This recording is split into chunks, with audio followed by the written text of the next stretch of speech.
Okay, this is lesson 86, application of irrational numbers. So we talked about rational and irrational numbers.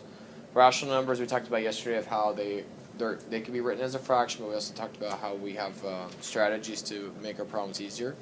Irrational numbers they go on forever, and they're usually represented by a letter or a symbol like pi or e, for example. Okay, so or there also could be square roots of a number that are irrational. Okay, so. We could apply the concepts of irrational numbers when we do our math problems.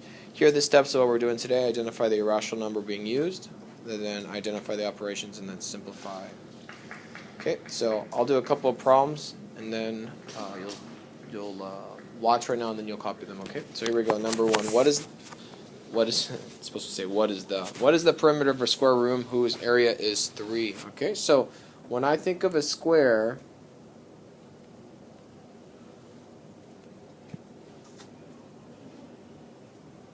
Okay, it says it's 3. Let's say it's 3 cubic feet or 3 square feet. How do I find the a side? Well, all the sides of a square are the same length, right? Would you all agree? So we want to know the perimeter, which is the distance around the whole thing. If the area is 3, how do I find what one side is? Well, we know that area is equal to length times width, right? But all of my sides are the same, so it's really, we could replace this with side times side, right? And side times side is equal to side squared, right? So how do I get a side? How do I know what the length of a side is? How do I get s by itself? I take the square root of both sides.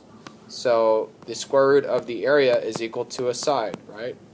Well, we know our area is 3, okay? So if our area is 3, that means each side is equal to the square root of 3, okay? That means this side is square root of 3. This side is square root of 3, this side is square root of 3, and this side is the square root of 3. Oh.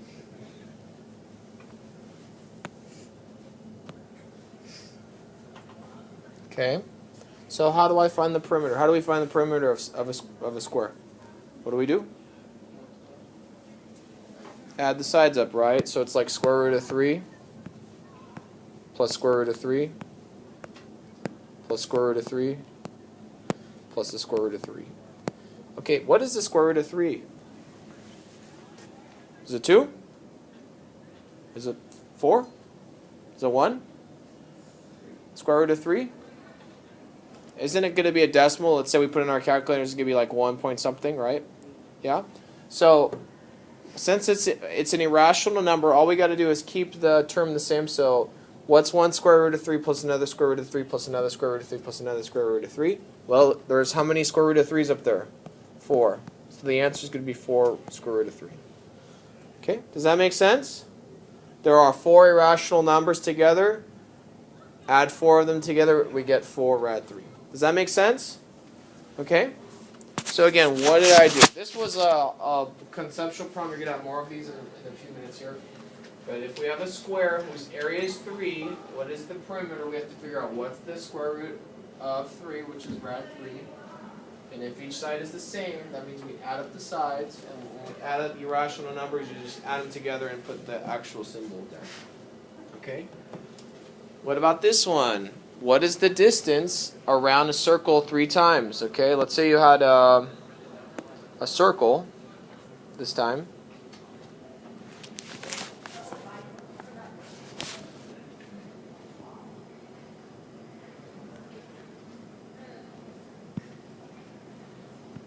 And let's say you're walking on a circle, okay?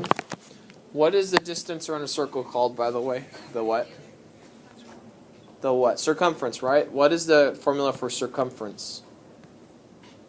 Circumference is equal to 2 pi r, right? To go around the circle once, it's 2 pi r, right? R stands for the radius. Do y'all agree? Okay.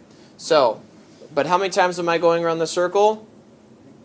3 times. So I would multiply 2 pi r times 3. So our answer is going to be 3 times 2 pi r. Pi is irrational. We don't know what r is. It's a variable. So 3 times 2 is 6. So our answer is going to be 6 pi r. Okay? again, pi is irrational, so we're just multiplying and keeping it there. Radius, we don't know what the radius of the circle is. Okay, that's it. That's all we're doing today. So today's the concept of we have irrational numbers. They're represented by either a symbol like rad3 or they're represented like pi. Okay? And these are okay answers. Questions? Okay, so I know it's a little bit a harder concept. Let's have one solitude about number 1 and then choose the ones about number 2. Ready, set, and go. Okay, what is the perimeter of a square whose area is 6? So again, we're going to have to start with a square room. Whenever you have trouble understanding something, just draw a picture, okay? I just drew a picture of a square room, and we know all the sides are the same length, right? All the sides are equal. Do you all agree? Yeah. So how do we, if the area is 6, what does each side equal? How do you get the area? How do we think backwards? If the area is 6, how long is each side? 6. No. Oh. 3. Nope. Remember, area is equal to the square root of, the side. A side is equal to the square root of the area, right? So a side is equal to, what does A stand for, or what does A represent? What's the area? What's the area of number 3? There you go. So side is how big? Rad 6. Okay. So that means each side is equal to rad 6. Right?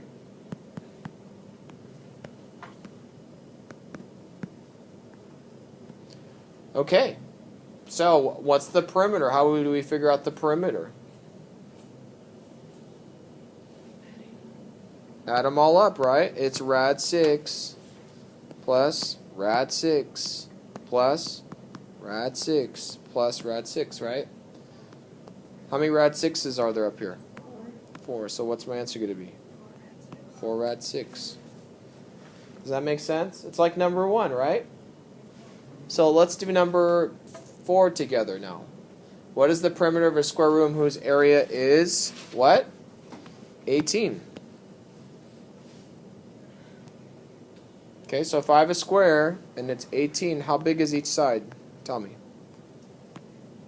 If they're all the same.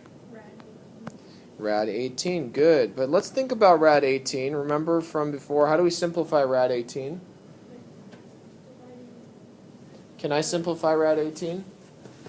Remember, prime factors. Isn't 18 like just like saying rad 3 times 3 times 2? Would you agree with me? 3 times 3 is 9. 9 times 2 is 18. Isn't this the same as here? How do they break out of prison? In pairs, right? So 2 of these 3s will try to get out. Only 1 does. So what's rad 18 really equal to? 3 rad 2. So that means each side is equal to 3 rad 2. Do you all agree? Okay, so this one's a little bit trickier. Alright. Over here we're saying each side is equal to 3 rad 2s, right? So how do we add up all the sides?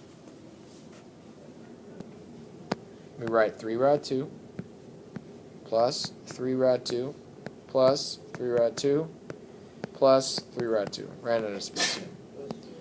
Okay, what's 3 rad 2s plus another 3 rad 2s? No. What's 3 plus 3 rad 2s plus another 3 rad 2s? No, it's not. No, 6 rad 2s, right? This is the irrational part, right? Oh, I get it. Did you all hear that? 3 rad 2s plus 3 rad 2s is how many rad 2s? 6 rad 2s, okay? Plus another 3 rad 2s is? 9 rad 2s. Plus another 3 is? 12. So what's the answer? 12 rad 2. Does that make sense? The irrational part of our number is the rad 2, right? That's the decimal that if Leo was to put in and give you this big long decimal, right? But how many rad 2s are there? 12 of them all the way around. Does that make sense? So this is how we apply irrational numbers, okay? You following me? So irrational numbers are big and like messy. But they're really easy to work with because all we need to do is take something that represents the number, which is rad 2 here. Okay, let's do another one.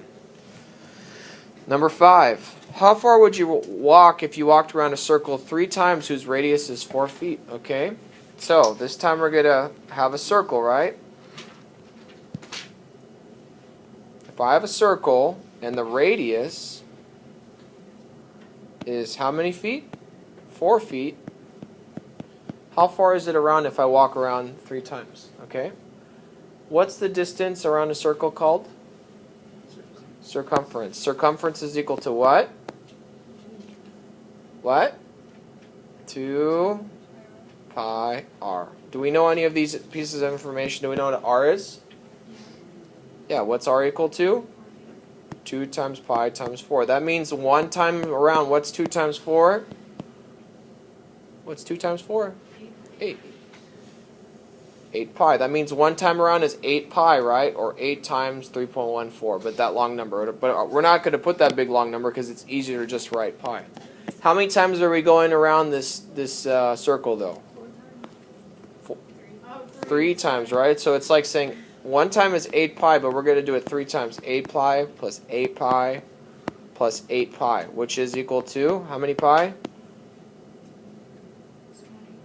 24 pi feet. Okay, that's your answer. So if you want to know exactly the distance around there, it's 24 pi, or you could just multiply 34 times pi, which will give you this long decimal answer, right? But what's easier, to write a big decimal or easier to write just pi? Just pi. Right? What's more accurate, to write all those decimal numbers that go on forever or just write pi? Yeah. Does that make sense? Okay, let's see you do number 6. We'll start you off. Okay. How far would you walk if you walked around a circle 7.5 times whose radius is 6 feet? Okay, so I'm going to draw another circle. Sorry. We know that the radius is 6 feet. So if I were to get the circumference 2 pi r, it's like 2 times pi times r, or it's equal to 2 times pi times 6. How far is it around once around the circle? 6 feet. Oh. I got 2 pi r, which is 2 times pi times 6. So how far is it around only once? 2 times 6 is? This isn't a trick question. 12. So how far is it around once? 12 what? 12 pi. Good. 12 pi. Good. So I got a question for you. We want to know how far is it around 7.5 times. So let's multiply 12 pi times 7.5, or 7.5. Finish up the answer. You've been doing decimal multiplication problems. Everyone's working on that. Staring. So.